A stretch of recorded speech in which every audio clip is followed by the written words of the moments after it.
A mentally challenged young woman is found strangled and brutally beaten to death. She was very naive. She was very innocent in a lot of ways. An intense investigation produces no suspects. You got the wrong guy here.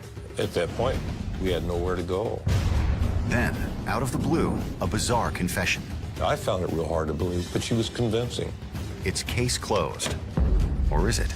Incredibly, someone else claims credit. I think the overall perspective was, this is just another crazy piece in what's kind of a crazy case to begin with. January 22nd, 1990. A college student finds the half-naked body of a young woman off a highway embankment on the outskirts of Portland, Oregon. Investigators discover she has been strangled, a rope still looped around her neck. She's also been sexually assaulted and badly beaten.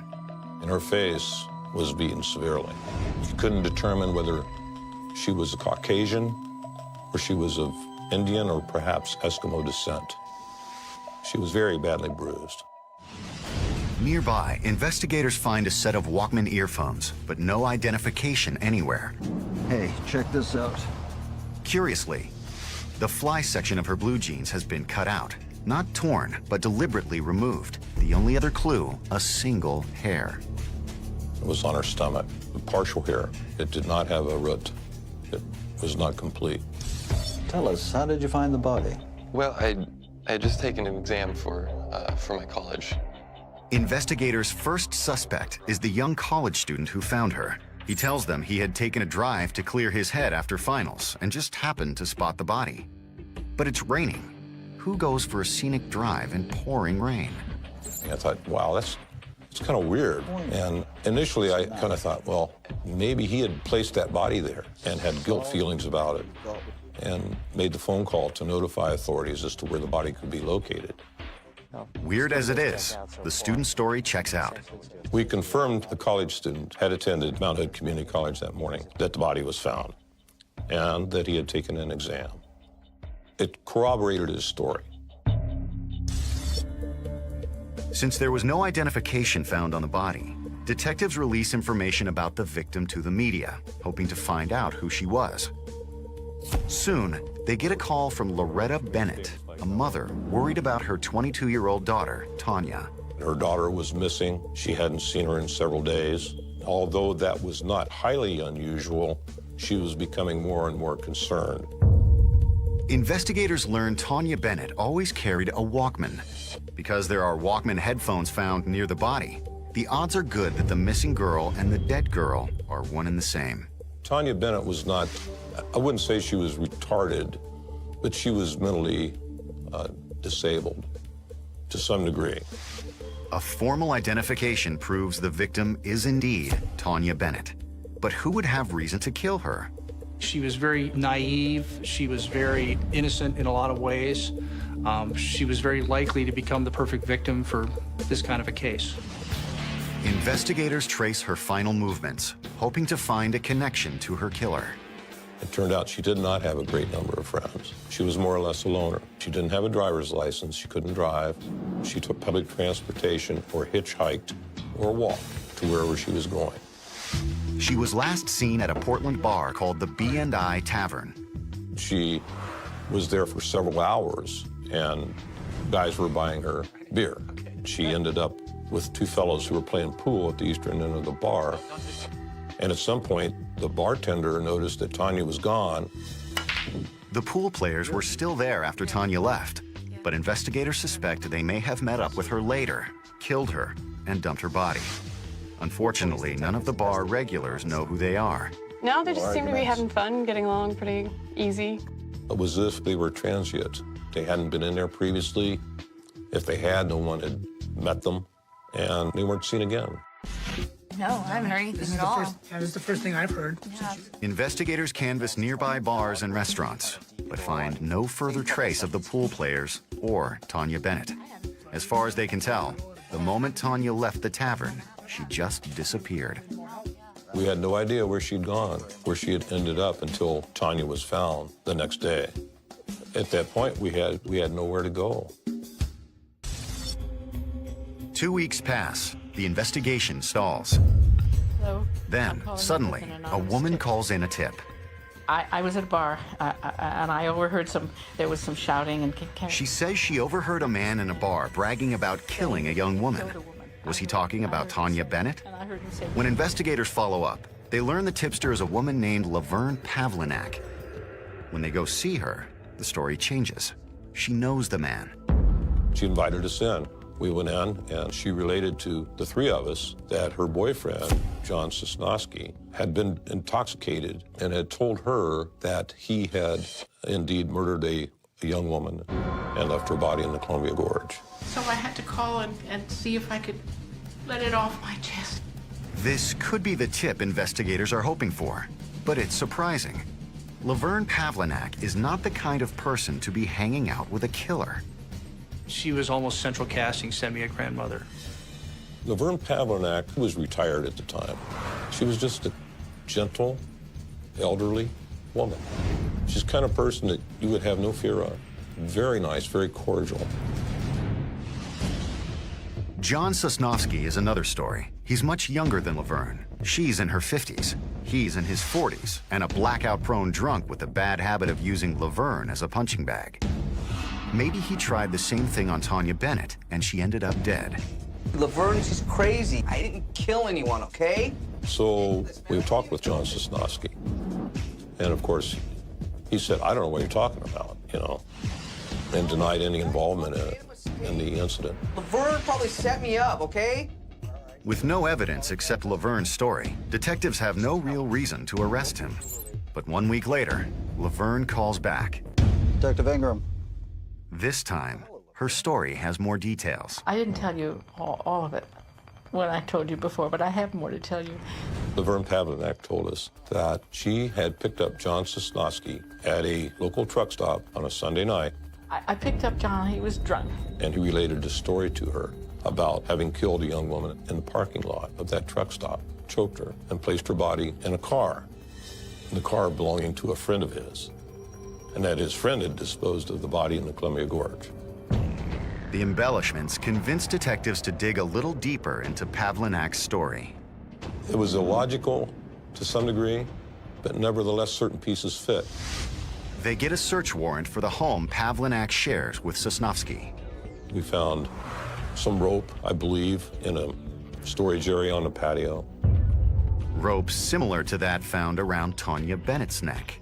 And something else very intriguing.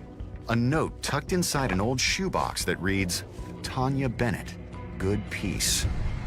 When I read that, I thought that John Sosnowski had indeed had sexual intercourse with Tanya Bennett, be it against her will or with her cooperation.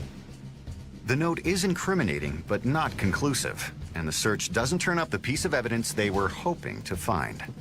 We were specifically looking for this section missing from the jeans that had been cut away from the jeans, being the button fly area from the front of the jeans. We did not find that. The next day, however, Laverne Pavlinac calls detectives with big news. I just found a purse in the trunk of my car. It's not my purse.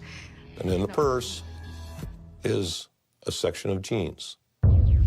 It's a huge discovery. Information about the fabric cut from Tanya's jeans was never released to the media. That's known only to the detectives and the killer.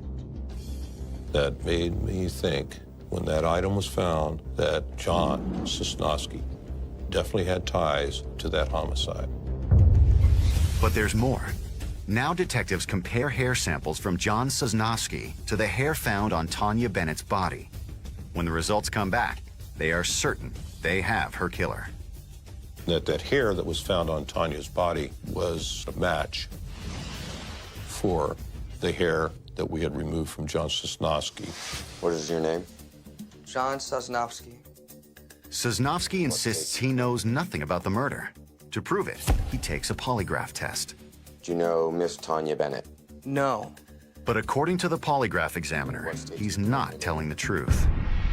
Have you ever had sex with Tanya Bennett? No. He said he had blown the machine off the table, that John was involved. He had knowledge of that murder of Tanya Bennett. Laverne Pavlinac's allegations, the polygraph test, the hair, the rope, the note referring to Tanya Bennett, the purse and the missing piece of jeans.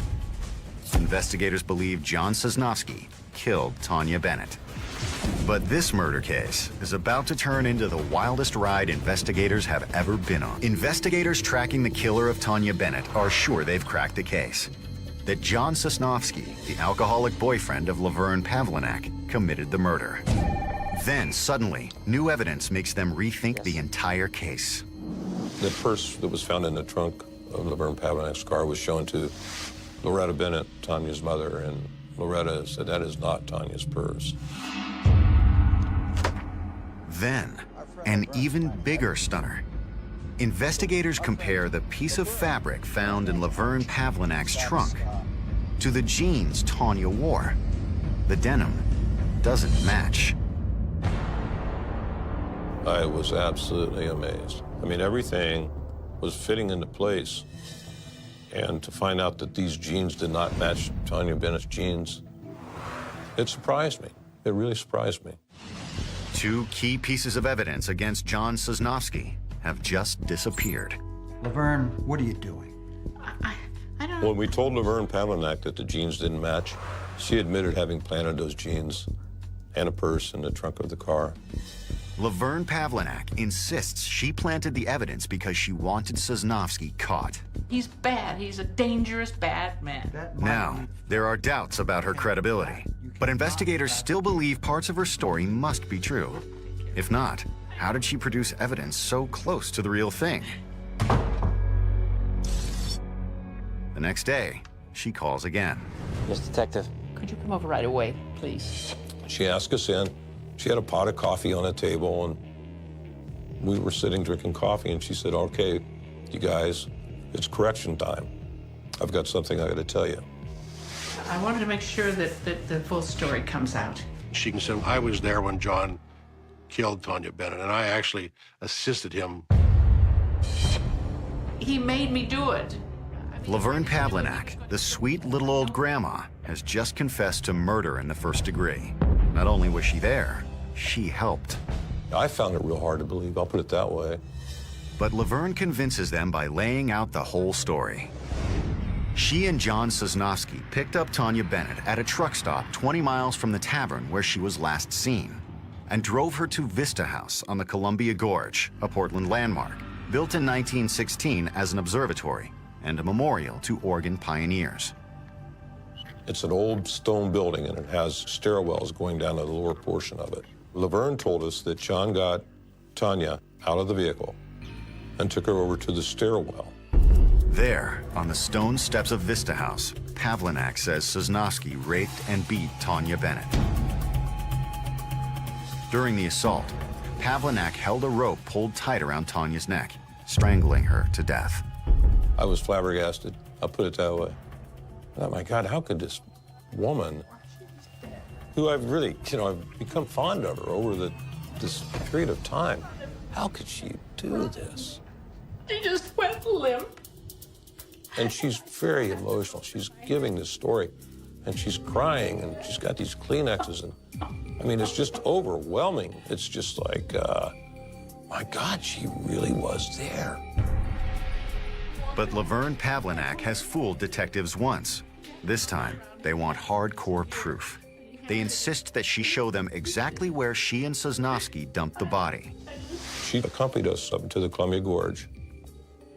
You got to remember, this is a remote area. We drove past the site where the body was found.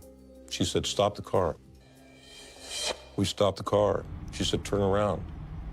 So we turned around and went westbound on the highway. She said, I'd like to get out. So she gets out of the car and we get out with her. She walks across the road. She points. She says, that's where the body was, right there. And she pointed to within 10 feet of where that body was located. It was incredible. Detectives are astonished. They can hardly believe this sweet, gentle grandmother could actually help commit murder. Yet how else would she know exactly where the body was dumped? For someone to do that, it's almost impossible. When detectives check the stone steps of Vista House, they find what appears to be bloodstains. Those stains indeed turned out to be human blood.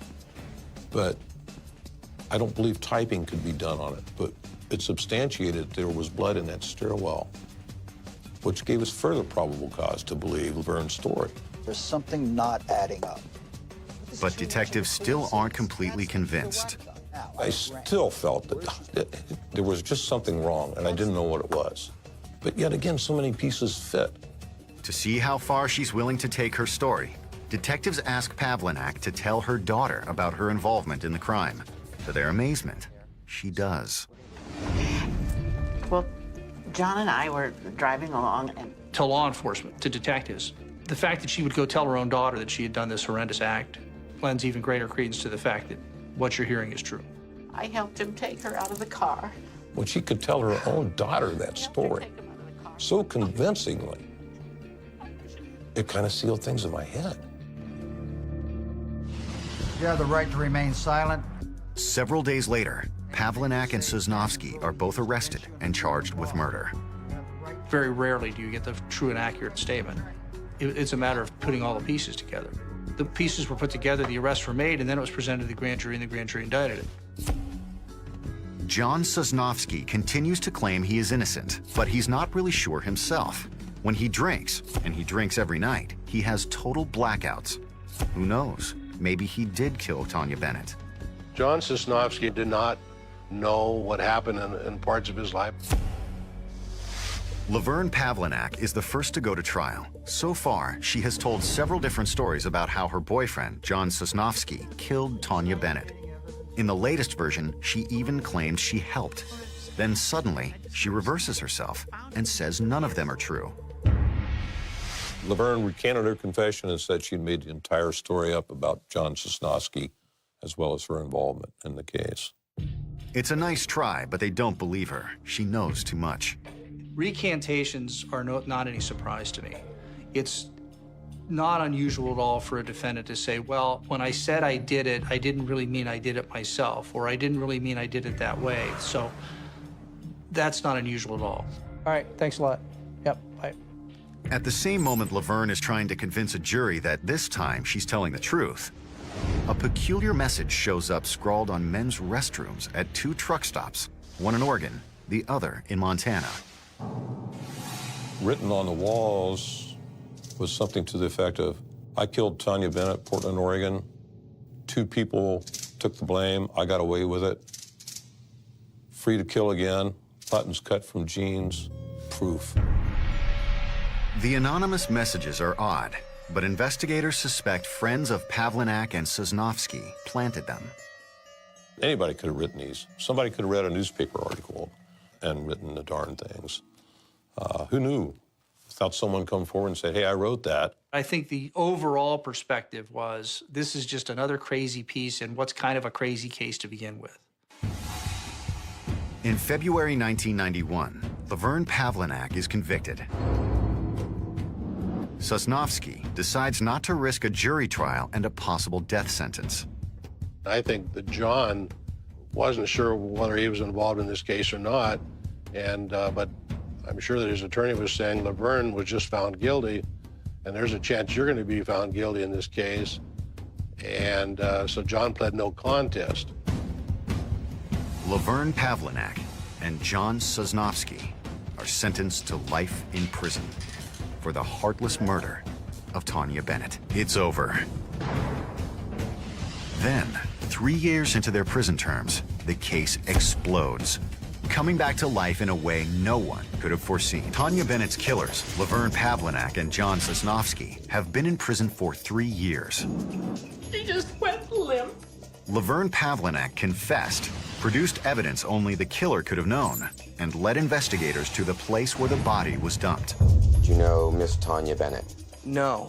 Though John Sosnovsky never confessed, he failed a polygraph dramatically and pled no contest. I thought, wow, that seals it. They did it. Case closed. But this case is far from over. In the fall of 1994, someone sends 2 anonymous letters, one to the Portland Oregonian newspaper and one to the Washington County Judge's Criminal Court. The writer claims convicted killers Pavlinac and Sosnovsky are innocent. Why? Because they didn't kill Tanya Bennett. He did. And even more disturbing, Tanya was the first of many. He said he was a long-haul trucker. In fact, at some point in the letter, he said he was trying to give it up because it was too easy to find victims, and he was trying to stop killing. The letter writer claims that, all told, he has killed 5 women. He was thrilled by it. He got off on it. And after he killed Tanya Bennett, he said he thought he could stop. But 2 years later, he said he killed another one down in California, and then another one, and he talked about it. The mysterious writer caps his gruesome list of crimes with an odd and disturbing signature. At the top of this letter, bragging about murder of 5 women, is this little happy face. A round circle, 2 dots, and a big smile. Like that, have a happy day, happy face. The writer is immediately nicknamed the Happy Face Killer, but investigators react cautiously. It could easily be a hoax. This is not the first time someone has tried to take credit for being the real killer. The letters appear very similar to the messages found in men's restrooms at truck stops during Laverne Pavlinak's trial. I was concerned that we either had someone who was trying to manipulate the process in favor of Pavlinak and Sosnovsky, or that we had someone that was just simply tampering to try to get attention. But when investigators check out the horrific claims made in the Happy Face letter, they discover they are very real. I got on the phone immediately and started calling and confirmed that there was, in fact, bodies found at each of the locations that the writer of the letter alleges that he dropped bodies. In a couple of cases anyway, he had information that no one should have known except the investigators or the killer. Despite that, detectives suspect that these letters are another effort by Sosnovsky and Pavlinak to cast doubt on their guilt. Perhaps someone in prison is feeding them information about unsolved crimes. Information the 2 convicted killers are sending out in the form of letters from the Happy Face Killer. But when they run a fingerprint and a DNA sample found on the letters, they get no match, not to them or anyone else.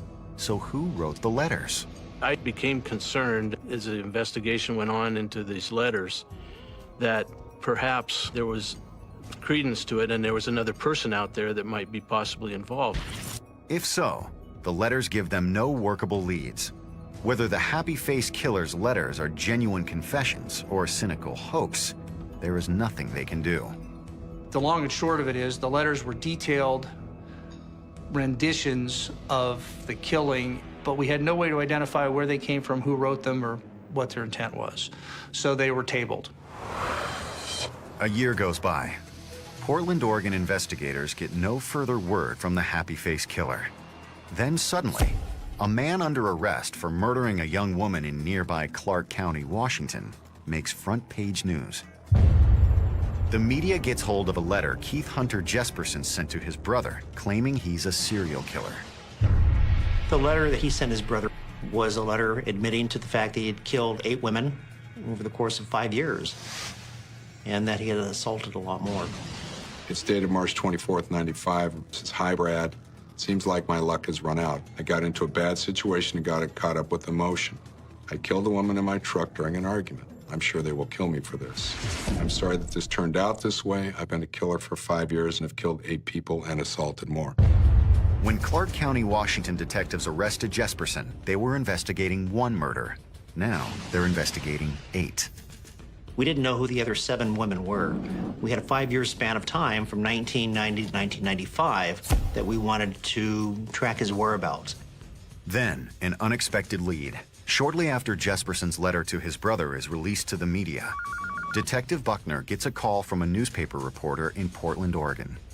He realized that there were connections between the letters that were signed as a Happy Face and the information we had on Keith Hunter Jesperson at the time. From the reporter, Buckner learns all about the mysterious Happy Face letter writer. He begins to suspect that Keith Jesperson might be that person. Then, there's more evidence. Jesperson started talking to other inmates in the Clark County Jail. He would tell them stories about how he killed different people. He would also tell them where these crimes occurred at and where bodies were dumped. And all of this matched up with the information that was provided in the Happy Face letters. In fact, at one point, we called Nebraska authorities and told them there was a body along the interstate and asked them to go out and recover it for us, and they did. Up to that time, they had never located the body. If Jesperson is actually the happy-face killer, what about his claim that he murdered Tanya Bennett at the beginning of his killing spree in 1990? They take another look at the murder of Julie Winningham, searching for a pattern. When in 4 or 5 cases, the guy seems to be telling the truth, you go look at the 5th one a little bit closer to see if maybe he's right there, too. On March 10th, 1995, 5 years after Tanya's death, the nude body of Julie Winningham was found near Washougal, Washington, just over the Oregon state line, a 20-minute drive from Portland. Like Tanya, Julie Winningham had been sexually assaulted, strangled, and dumped off the highway. She was laying over the embankment in the woods as if somebody had tossed some garbage out. Much like Tanya, Julie Winningham frequented local bars. I don't recall seeing her with anybody that night. I mean, she has a guy that she sees off and on. He's a trucker, I believe. Yes. As they investigated further, detectives discovered that Julie Winningham's car had recently been sold. 2 detectives came back with a bill of sale that was written up by Keith Hunter Jesperson and witnessed by him. Keith Jesperson had no criminal record and no history of violence. When questioned, Jesperson confirmed he was a long-distance truck driver and Julie Winningham's fiancé. Keith, how long did you know Julie? He told us that the last time he had contact with her was when they had an argument in the cab of his truck. She grabbed her bags and personal belongings and left. I didn't know what to do, so I kind of just let her be. He claimed to know nothing about his fiancé's murder, but he didn't seem at all upset by the news. He never asked what happened to her. He never seemed concerned about her death. He never asked how she died. He was never upset about the fact that she was dead. I mean, this is somebody that he was going to marry. This is his fiancée, and yet he was never really that concerned about what happened to her. Well, I don't know what to tell you. I didn't kill her. After grilling Jesperson for almost 5 hours, detectives got nothing. We took hair samples from him, we took a blood sample from him, and we processed the inside of his truck. And again, we had nothing to detain him for any longer. I'm going to give you my card. Prior to leaving that day, I gave him my business card. I said, Keith, call me in a week. Either I'm going to take you out of my investigation or put you into it. I'll do so. But before the day was done, he would hear from Keith Jesperson again. Hello, Detective Buckner. This is Keith Jesperson. Jesperson called and left an astonishing message on Buckner's phone. I want to confess that I killed my girlfriend. He said, you were right, I want to turn myself in. And he hung up. Jesperson just called in and confessed. Detectives were stunned. In my 19 years as a major crimes detective, that was the first time anybody's ever called up and confessed to a homicide.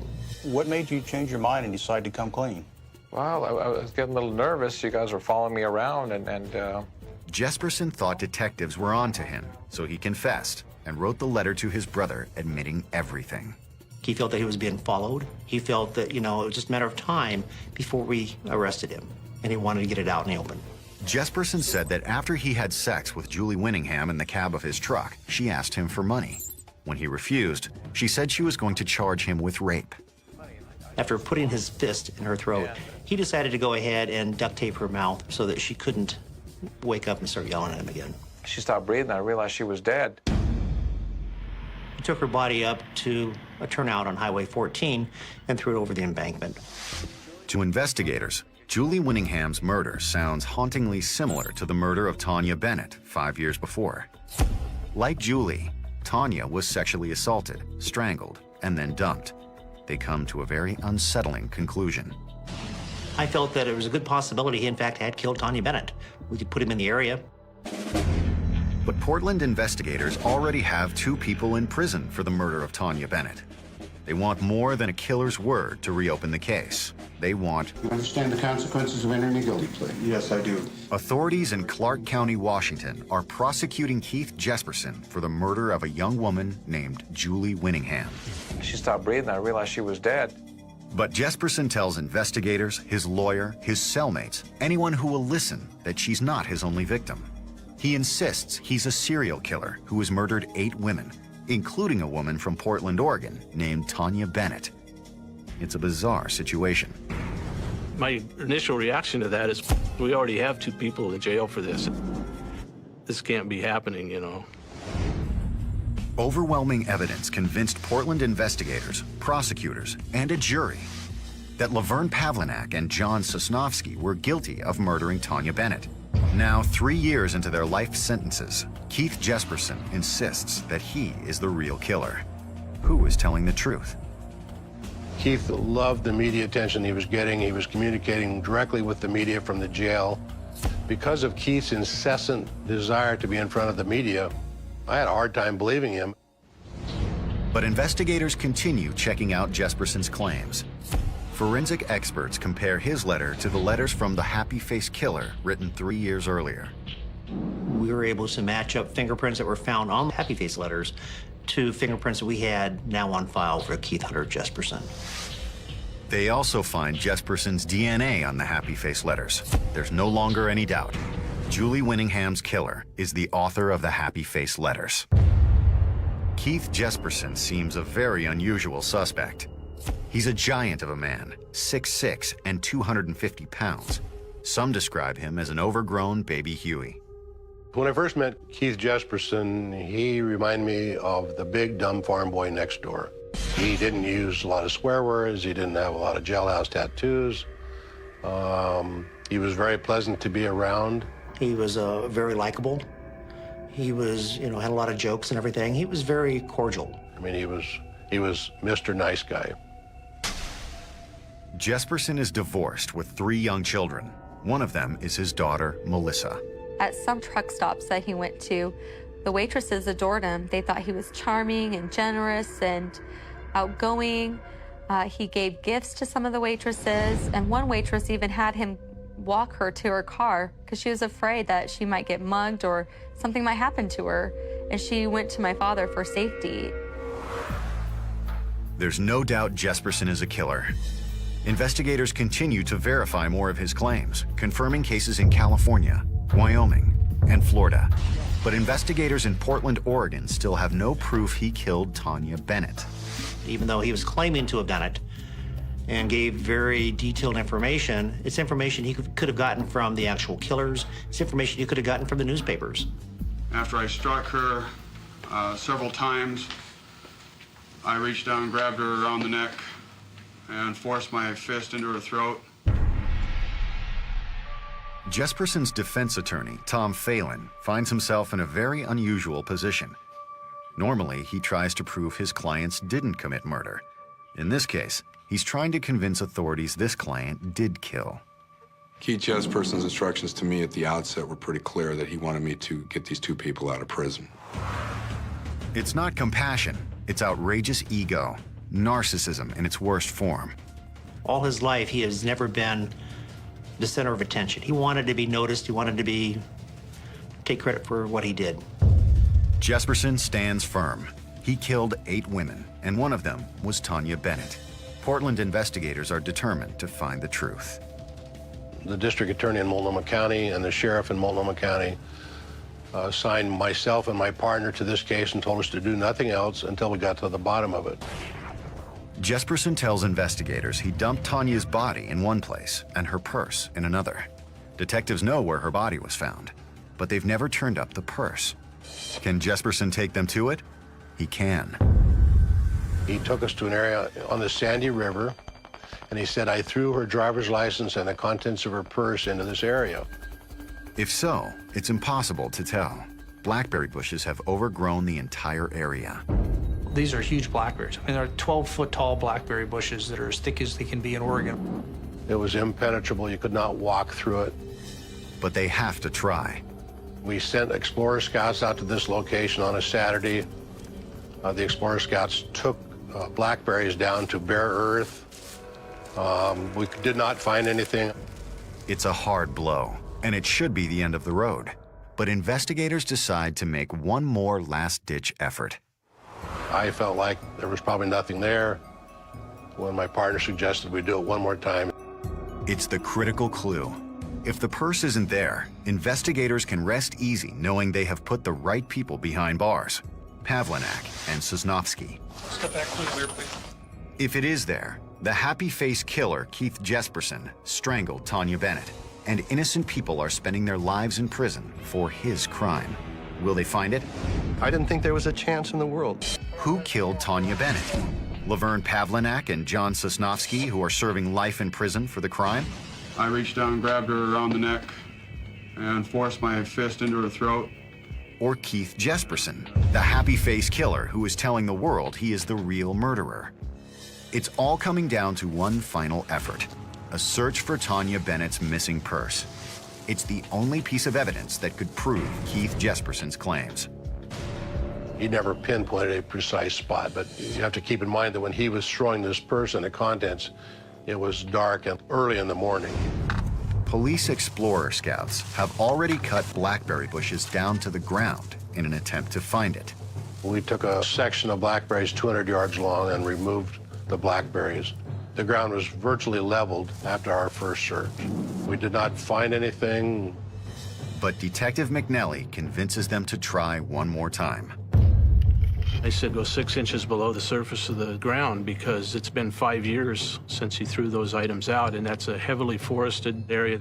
Briars lose their leaves in the winter. Trees lose their leaves and get blown in there, and I said anything that's there is going to be underground. It's not going to be on top. Investigators send the Explorer Scouts back.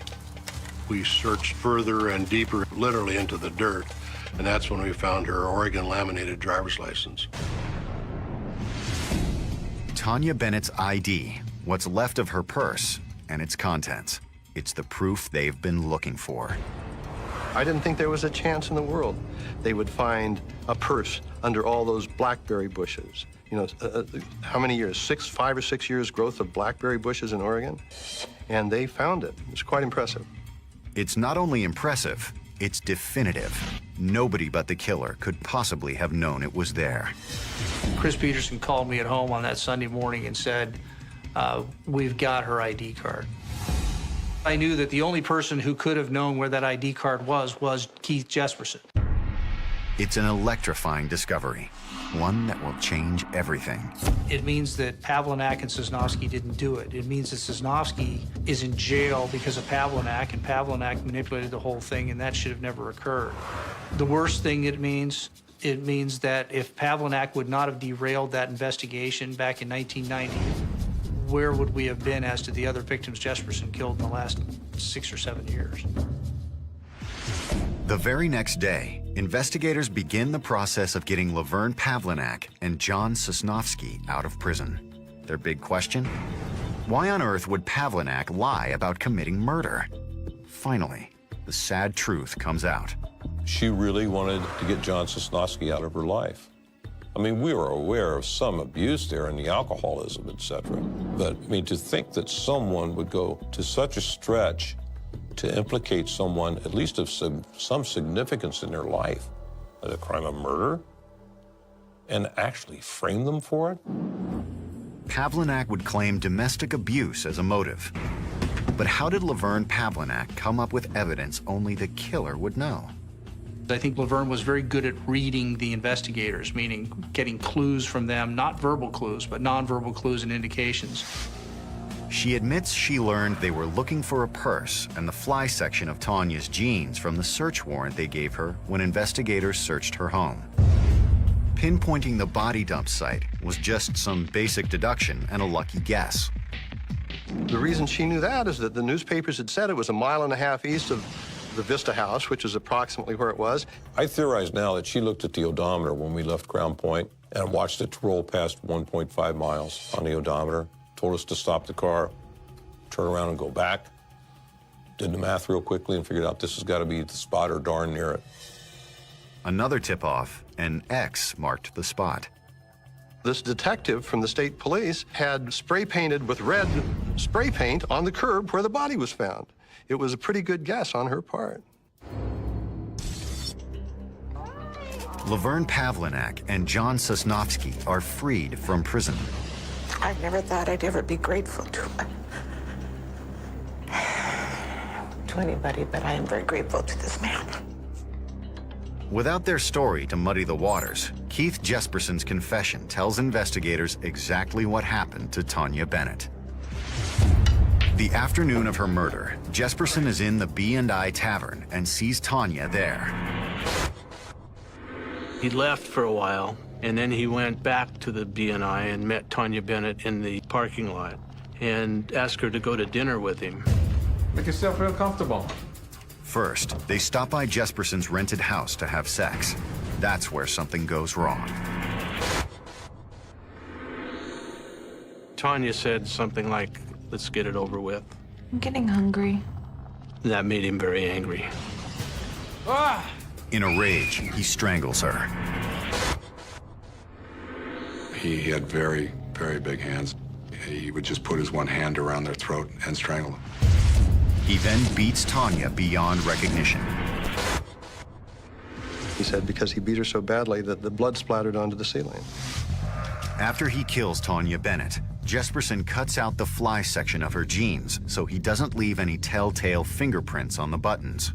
It was part of a plan to commit the perfect murder he once read about in a detective magazine. Tanya is the first woman Jesperson kills. From then on, it's open season. 2 years after Tanya Bennett's murder, he kills again, this time in California. He told me about how the second murder down in California, he watched himself do it from about 30 feet above. It was an out-of-body experience, and he watched it all. Between 1992 and 95, Jesperson murders 6 more women in Nebraska, California, Florida, Washington, Oregon, and Wyoming. He would find women who he believed would not be missed. A lot of these were women that hung around truck stops, and that's where he frequented since he was a long-haul truck driver. Some were prostitutes, some were drug users, some were just people who were homeless or looking to catch rides. At least 2 of the Happy Face Killer's victims have never been identified.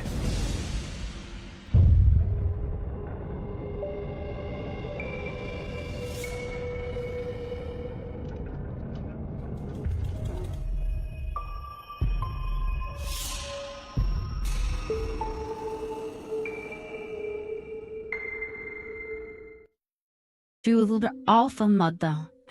She was a go-getter. She was on a mission, and she took her aboard. She loaded aboard. She put her life on a line for Boris.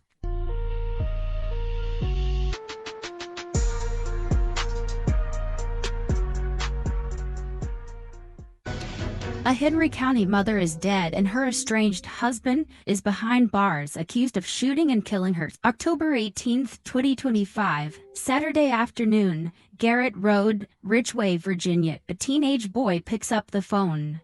His hands are shaking. His voice cracks when the dispatcher answers. "My mother, she needs help." That's all he says. That's all he can say. Deputies from the Henry County Sheriff's Office roll up to the house at 12:15 p.m.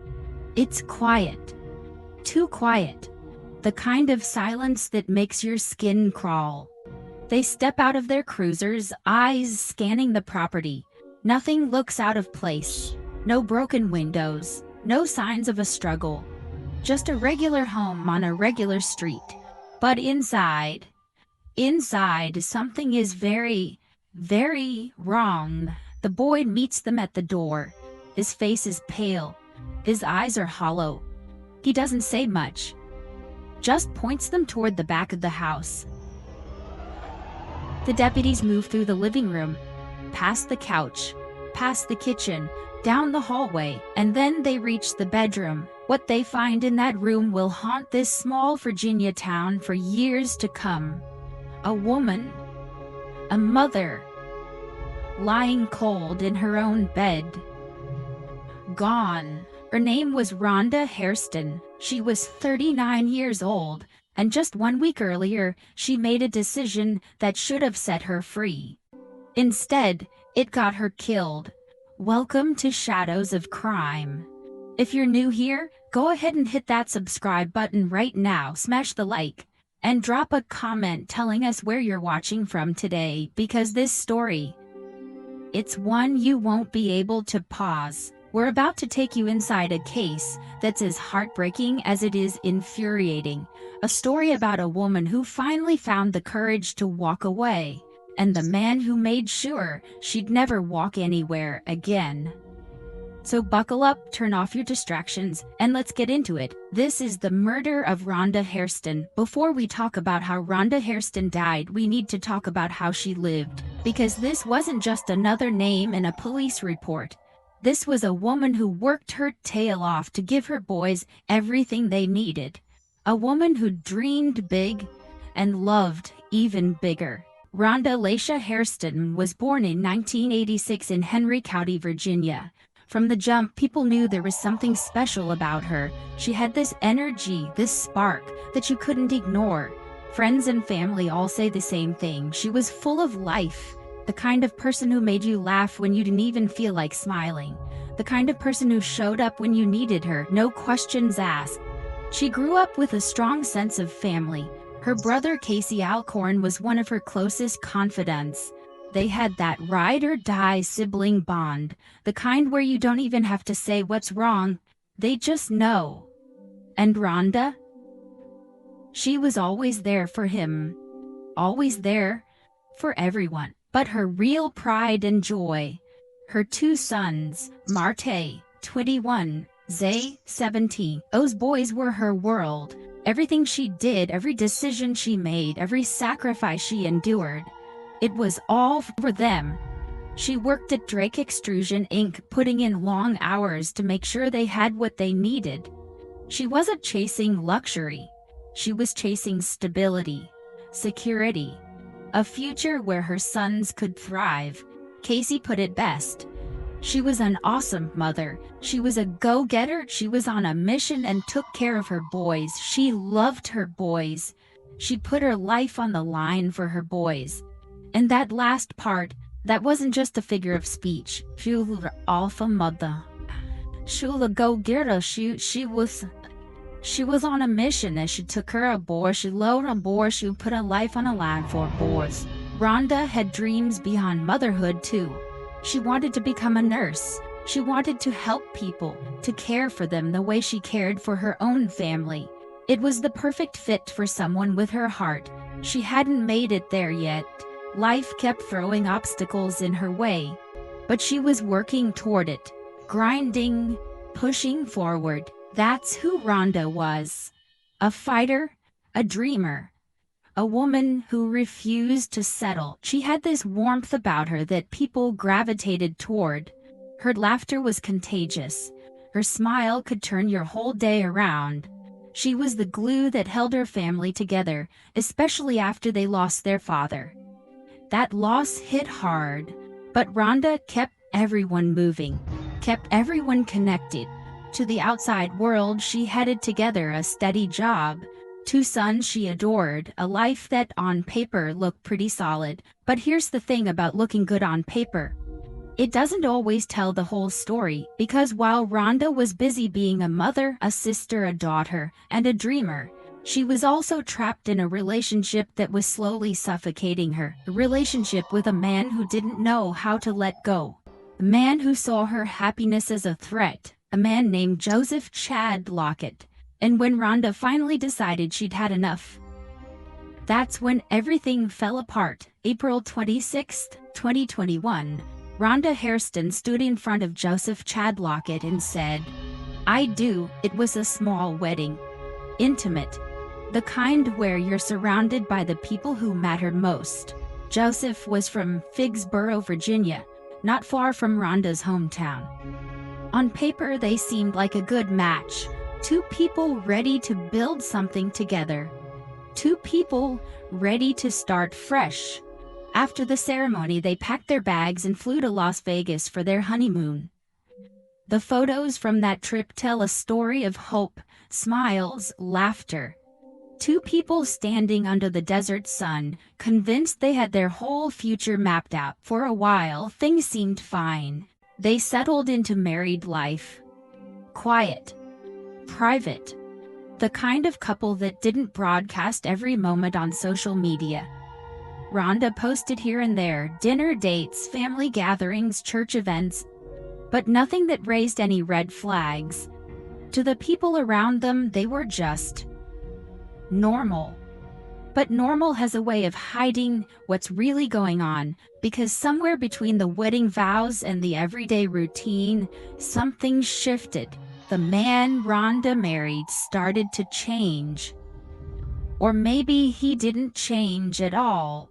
Maybe he just stopped hiding who he really was. Small disagreements turned into bigger arguments. Affection turned into tension. And slowly, quietly, Joseph's jealousy started to show. It wasn't loud at first. It never is. It was the little things. The questions about where she'd been. The comments about who she was talking to. The way he'd get upset when she spent time with her family or friends. Control disguised as concern. Rhonda started pulling back. Not from her family, never from her family, but from talking about her marriage. When people asked how things were going, she'd smile and change the subject. That bright, contagious energy she was known for, it started to dim. Casey noticed. Her sister noticed. The people who loved her could see something was off, even if Rhonda wasn't ready to say it out loud yet. And here's the thing about relationships like this. They don't explode overnight. They erode. Slowly, piece by piece. Until one day you wake up and realize you're not living anymore. You're just surviving. Rhonda was surviving. She was walking on eggshells in her own home. Trying to keep the peace, trying to make it work, because that's what she did. She fought for the people she loved. She gave second chances. She believed in redemption. But there's a difference between fighting for someone and fighting against them. And Joseph? He wasn't fighting for their marriage. He was fighting to keep control. For years, Rhonda endured it. The mood swings, the jealousy, the suffocating grip of a man who couldn't stand the thought of her being happy without him. But in October 2025, something inside her finally snapped. She was done pretending, done sacrificing her peace, done living in fear. 1 week before her death, Rhonda Hairston made the bravest decision of her life. She told Joseph Lockett it was over. 1 week, that's all the time Rhonda had left. 7 days between freedom and death. According to her brother Casey, Rhonda finally did what she'd been building up the courage to do for months, maybe years. She ended it. She told Joseph Lockett that the marriage was over, that she was moving on, that she was done, and for the first time in a long time, she felt relief. Casey said it himself. She was done and she was happy. Think about that for a second. Happy after everything she'd been through. After all the tension and the walking on eggshells and the suffocating control, she was finally starting to breathe again. She wasn't angry, she wasn't bitter, she was just free. Or at least she thought she was. Because while Rhonda was looking forward, Joseph was spiraling backward. He couldn't handle it, couldn't accept that she was walking away, couldn't stand the idea of her being happy without him. Casey believes jealousy is what pushed Joseph over the edge. And honestly, that tracks. Because men like Joseph don't see their partners as people, they see them as possessions. And when you try to take back what's yours, they lose it. Somebody who was jealous don't want to see you happy, Casey said. Misery loves company. That's the brutal truth right there. Joseph couldn't stand watching Rhonda reclaim her life. Couldn't stand knowing she was going to be okay without him. So instead of letting her go, he decided that if he couldn't have her, nobody could. Here's what most people don't understand about leaving an abusive relationship. It's not the staying that's the most dangerous part. It's the leaving. Statistics back this up. The period right after a breakup, especially when one partner has been controlling or possessive, is when victims are at the highest risk of violence. Because that's when the abuser realizes they've lost control.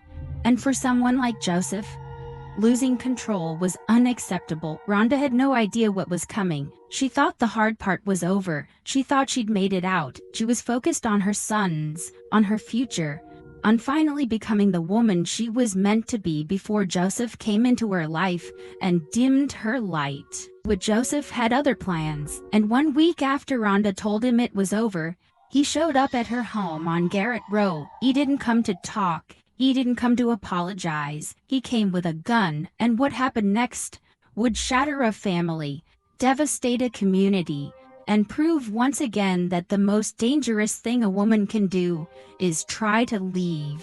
Saturday, October 18th, 2025, 12:15 p.m. The call comes in to the Henry County Sheriff's Office. It's a welfare check. Address: 11,1959 Garrett Road, Ridgeway, Virginia. On the other end of the line is a teenager. His voice is shaking. He's trying to hold it together, but you can hear the panic bleeding through every word. His mother needs help. Deputies grab their keys and head out. Welfare checks are routine. Most of the time it's nothing serious. Someone didn't answer their phone, a neighbor got worried. You show up, knock on the door, everything's fine. But this time is different. When the deputies pull up to the house, everything looks normal. The lawn is neat, the front door is closed, no broken windows, no signs of a break-in, nothing that screams danger. But the boy is waiting for them outside, and the look on his face tells them everything they need to know. He doesn't say much, just points them toward the back of the house, toward the bedroom. The deputies step inside. The house is quiet. Too quiet. There's a cup of coffee on the counter, laundry folded on the couch. The kind of everyday details that make a home feel lived in, loved. But as they move down the hallway, that feeling starts to shift. They reach the bedroom door, and that's when they find her, Rhonda Hairston, 39 years old, lying in her bed, motionless, cold, a single gunshot wound. She's gone. The deputies immediately secure the scene. This isn't a welfare check anymore. This is a homicide, and the person who found her, the one who made that call, her 17-year-old son, Zay. Let that sink in for a second. A teenage boy walks into his mother's room, probably expecting to wake her up or ask her a question. And instead he finds her dead, in her own bed, in their own home. Casey later described the moment in heartbreaking detail. My nephew found her in the bed, checking on her. Cold. Can you even imagine? The trauma of that moment. The image that's now burned into that kid's brain for the rest of his life. Zay didn't just lose his mother that day. He lost his sense of safety, his sense of normalcy. The belief that home is supposed to be the one place where you're protected. And his older brother, Marte. He lost the woman who sacrificed everything for him. The woman who worked double shifts so he and his brother could have a future. Both boys are now left to navigate life without the one person who loved them more than anything in this world. Investigators start piecing together what happened. There's no forced entry, no signs of a robbery, nothing stolen. This wasn't random, this wasn't some stranger breaking in. This was personal, and it didn't take long for them to zero in on a suspect. Joseph Chad Lockett, Rhonda's estranged husband, the man she'd left just 1 week earlier. The man who couldn't let her go. The man who, according to her family, was consumed by jealousy and rage. Within hours, the Henry County Sheriff's Office issues a public alert. Joseph Lockett is wanted for first-degree murder. He's considered armed and dangerous. Do not approach. Call 911 if you see him. The community is on edge. People lock their doors. Parents keep their kids inside. Everyone's asking the same question. Where is he? Because Joseph didn't stick around. After he pulled that trigger, after he took Rhonda's life, he ran. And for 2 days he was a ghost. But the clock was ticking. Law enforcement was closing in. And Joseph Lockett's time as a free man was about to run out. The manhunt is on. Joseph Chad Lockett is in the wind, and every cop in Henry County is looking for him. Sheriff Wayne Davis doesn't mince words. He goes public with a message that sends chills through the community. Our investigators have worked tirelessly since Saturday, and we will not rest until Joseph Lockett is in custody. We ask anyone with information to come forward immediately to help bring justice for Rhonda and her family. But there's more. Davis adds a warning that makes it clear just how serious this is. Anyone caught helping Lockett hide could be charged with accessory after the fact, a felony. You help him, you go down with him. Through the course investigation, this investigative team worked diligently, day in and day out, to bring justice to this family for this tragic incident. We're looking for his whereabouts of anyone who may know where he's at. Please contact. They also say anyone found to be helping Lockett may be charged. The pressure is mounting. Tips start flooding in. Someone thinks they saw him at a gas station. Another caller reports a suspicious vehicle. Law enforcement agencies from neighboring counties join the search. Martinsville Police, Virginia State Police, everyone's on high alert. Meanwhile, Rhonda's family is living in a nightmare. They know Joseph is out there somewhere. They know he's armed, and they know that as long as he's free, there's no closure, no peace. Casey takes to social media, his grief raw and unfiltered. My damn heart is crushed and broken over and over again. God knows I'd rather be in prison. My little sister Rhonda Lockett was a pure piece of love, and never did I question you. Damn it, I don't know what to feel. Thank you for always having my back and being there for me from day one. I love you forever. See you later, beautiful. Justice will be served one way or another. At last line, justice will be served one way or another. You can feel the rage behind those words, the helplessness, the desperate need for someone to pay for what happened to his sister. For 48 hours, the community holds its breath. Then on Monday, October 20th, around 5:45 p.m., investigators get the break they've been waiting for. They receive information that Joseph is holed up at a residence on Niblett Drive in Martinsville, not far from where Rhonda was killed. He's been hiding in plain sight. Law enforcement moves in fast. Cruisers surround the house. Officers take positions. This is it. But Joseph doesn't come out right away. There's a standoff. Tense. Dangerous.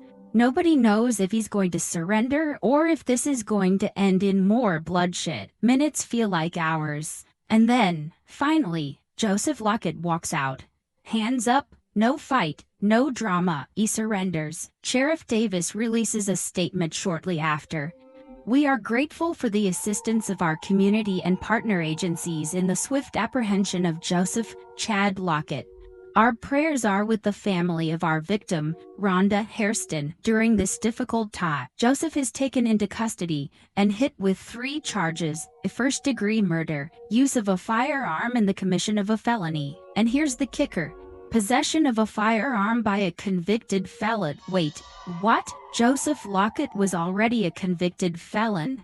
He wasn't even supposed to have a gun in the first place. That's right. And that detail?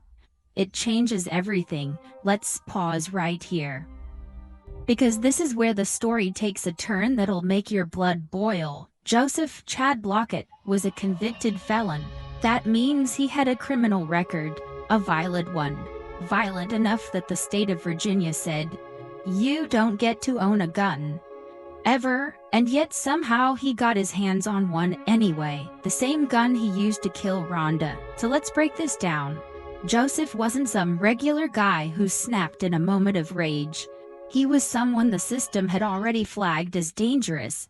Someone who'd already proven he couldn't be trusted with a weapon. And still he walked into Rhonda's home, armed and ready to take her life. How does that happen? How does a convicted felon, someone legally banned from owning firearms, end up with a gun? Did he buy it illegally? Did someone give it to him? Did he steal it?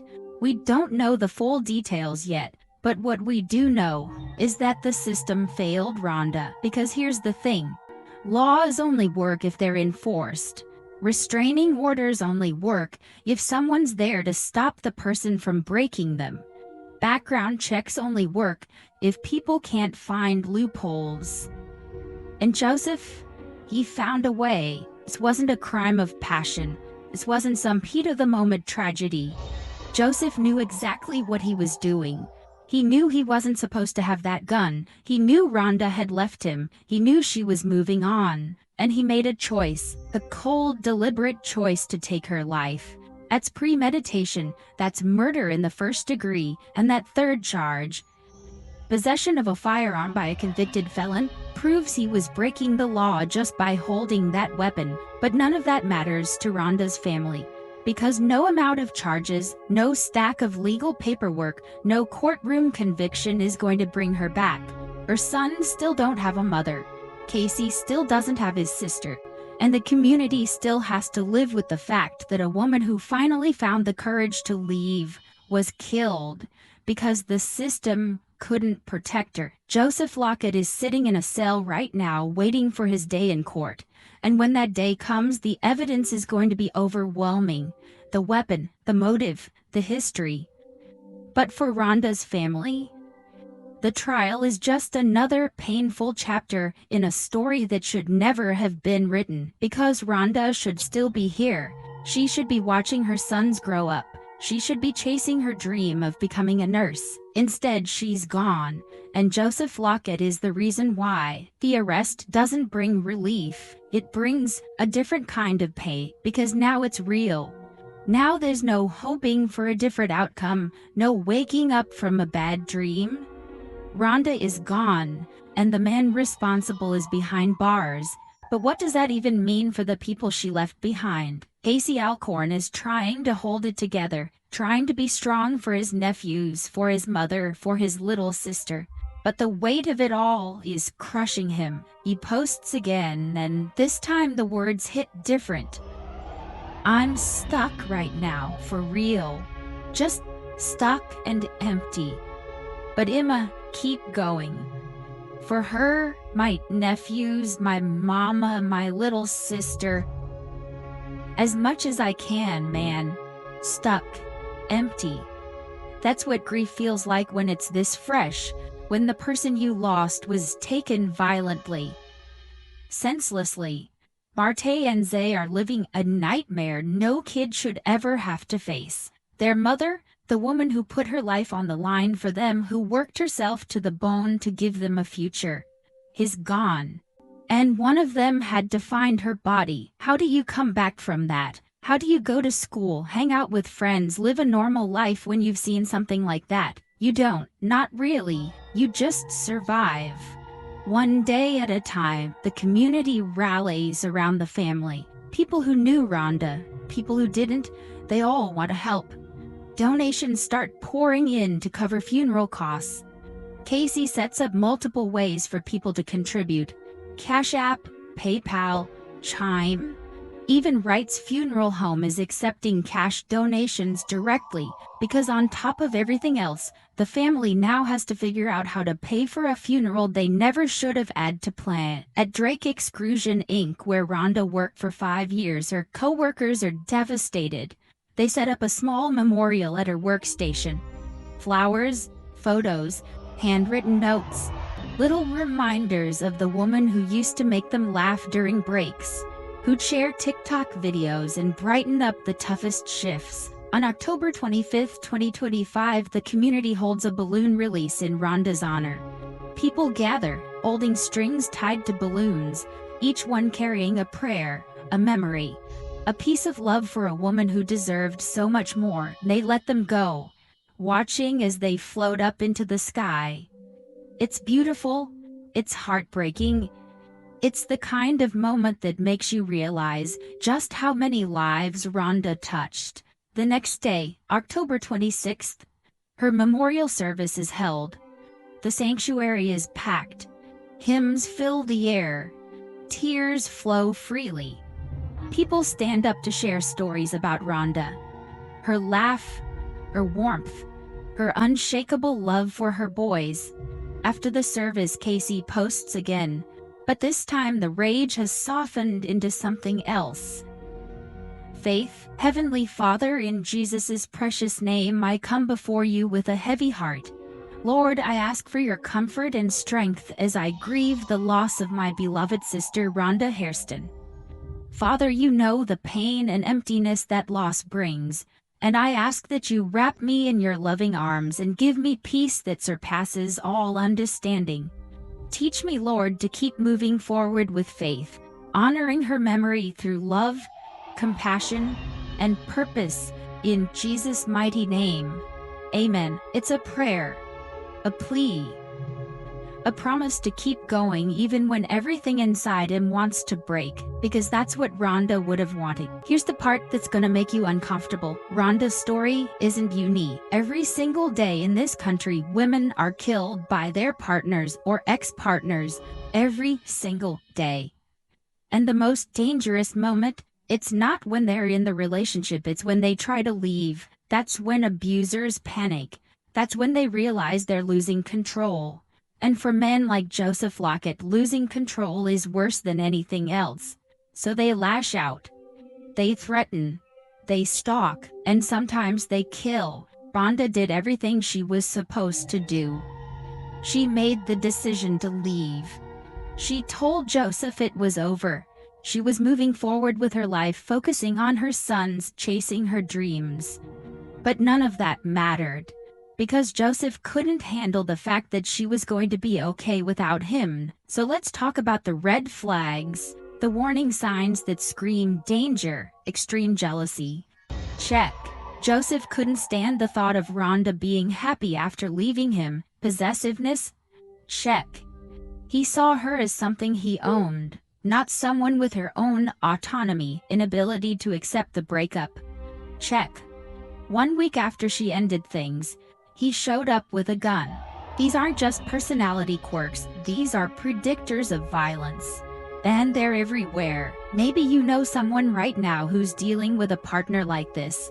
Someone who checks their phone constantly. Someone who isolates them from friends and family. Someone who makes them feel like they're walking on eggshells just to keep the peace. That's not love, that's control.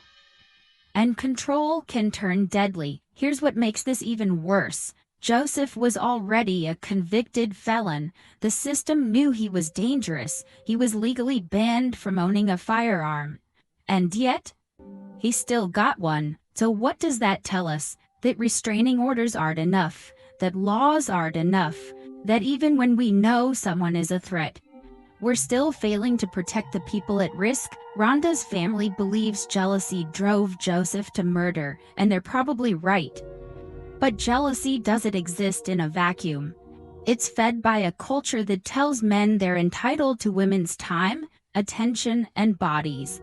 That tells them a breakup is a personal attack. That teaches them possession instead of partnership. And until we address that, stories like Rhonda's are going to keep happening. Because this isn't just about one man's rage, it's about a system that allows dangerous people to slip through the cracks. It's about a society that doesn't take domestic violence seriously until it's too late. Rhonda Hairston should be alive right now. She should be working toward her nursing degree. She should be watching her sons grow into men. She should be laughing with her brother and living the life she fought so hard to reclaim, but she's not. And that's on all of us. Rhonda Hairston was more than a headline, more than a case number. Marte and Zay carry her memory forward. Casey honors her through faith and strength. Rhonda's story is a reminder. If you're trapped, reach out. If you're scared, leave safely. If you see someone struggling, speak up. Rest in peace, Rhonda Hairston. Your light still shines. Thanks for watching Shadows of Crime. What do you think should happen to Joseph Lockett? Drop your thoughts below. If this story hit you, share it. Someone needs to see this. Subscribe for more true crime content. We'll see you in the next one. Stay safe out there.